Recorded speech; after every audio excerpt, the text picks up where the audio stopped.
What is going on, everyone? Welcome to Mystical Shadows 402. Today, we are recapping on Shadow Radio, the Granger house located in Marion, Iowa. This location was definitely interesting to say the least. We captured some amazing EVPs, cat ball activity, some high EMF fields in certain locations of the building, motion sensor lights going off, intelligent responses, intelligent intelligence. This place was probably one of the most intelligent locations that we've had the opportunity to check out on the channel up to this point. We've had the opportunity to go to Villisca. We had the opportunity to go to multiple locations, captured some amazing content through the years. Some of the EVPs we captured at this location were directly connected to some of the people's names that were involved with this location, if that makes sense. So at the beginning of this investigation, we started out in the parlor area. And I would say the activity was noticeable right off the grip. Oh, yeah. They left to go get food. I thought one of them stayed because I heard a mechanical sound when I was upstairs taking pictures. And came downstairs. No one was there. They came back with the food. I noticed all of them, were obviously gone. And that's how the night started out. We did our first EVP in the parlor area. As we were in that parlor area, we had, I want to say, the motion sensor light, right? Motion sensor light was going off when no one was moving or going around it or close enough to set it off. Yep.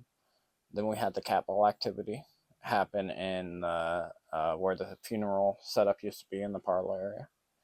And EVPs connecting the time frame. We had EVPs connecting the time frame in that area too. With Right. the chairs. The chairs were a Civil War era. We talked about the chairs a little bit in the video. There was an EVP that connects the war and stuff too, like right in the beginning of the episode. We hope you guys had the opportunity to check this episode out. It's definitely an interesting episode. And we have a ton of content yet to drop on the channel, which leads to the next part of this investigation. So we're sitting there talking about some of the family members of the people who lived at this location and around the area. And names were coming through. And not just any name, it was specific names from that era that happened to be connected to the investigation we were on. Like Arthur, names of the children, names of the mom, names of the dad. Even to the point where we talked about a child that was stillborn. And, that child didn't have a name, but we asked if they planned or if they had a name picked out or something like that. And we got a direct response even for that. And come to find out, we asked the next day about the child, and we were informed that it was a boy, and the name that we had gathered was John or Jonathan. And pretty interesting investigation. After that, it led into our investigation of the upstairs. And the upstairs, second we get upstairs, we're like, okay, so we did an EMF sweep already at this point, and I was informing everyone there's high EMFs in this bathroom area. And there was extremely high EMFs around the dresses. The dresses were putting off EMFs and in the boys' room, or in the youngest boys' room, where they had the stuff still. There was high EMFs just by the bed. Not in between like the back staircase or where the cameras and stuff are, but the bed. So like I told Chloe in the video, I'm pretty sure you can hear me say, there's some places out there that do things like this to make stuff happen. This location, we took the time to make sure, because we wanted to verify we ain't putting out content to you guys that is altered, phony, or any which way or form. So with that being said, Chloe and myself, we checked the mattress to make sure there wasn't anything putting off EMFs or anything like that. And verified. We verified. We went into an EVP session right there in the main hallway, and that's where we gathered another intelligent EVP. and we were talking about something to do with Mama T, and her name was actually spoken through the EVP, and we continued that EVP session. But at the time, I'm just like, that name's never came through on the EVP in the amount of years I've done this, and we gathered it. Then we went to the girls' room. Mm-hmm. Extremely high activity with cat balls. Seemed to be going off dramatically over by the mirror area. The only items that I believe were in that room that happened to be that belonged was that stand, wasn't it? It was, and whatever was in the case that the ball was sitting on. And that's purposely why I had put the ball there, because I was all like, oh, there could be a physical attachment to this item, because it was weird. And then the other room had hair in a box, wasn't it? Yeah. And then we went into the parents' room after that, did an EVP session in the parents' room. Had some weird.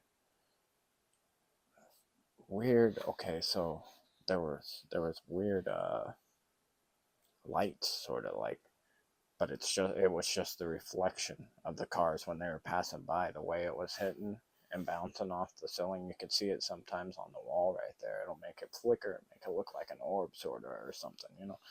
So we were like, okay, we were able to debunk that. And then we went into the youngest boys' room, and we were in there, I want to say, instantly we were getting good EVPs and the dowsing rods. We had the opportunity to check out the dowsing rods a little bit on this investigation. Dowsing rod activity. But the EVPs, the REM pod going off in the boys' room compared to the other rooms, it wasn't really, the boys' room, that REM pod was going off. Also, I do feel like, because of the high EMFs by the bed, me putting it in a location that wasn't directly by that bed helped that out a lot, because that's what I was worried about. If that REM pod's too close to the bed, that's putting a lot of EMFs out. Is that gonna, directly impact this? So I tried to position it in the center, like towards the center of that rug that's in the center of the room, and we ended up getting hits on it hardcore. And we did our walkthrough with the people the next day, and spoke to them about our investigation. We captured some pretty crazy EVPs, and we couldn't wait to share that video. We hope everyone had a great time watching the content. It means a lot to us that you guys took time out of your day to check out the video.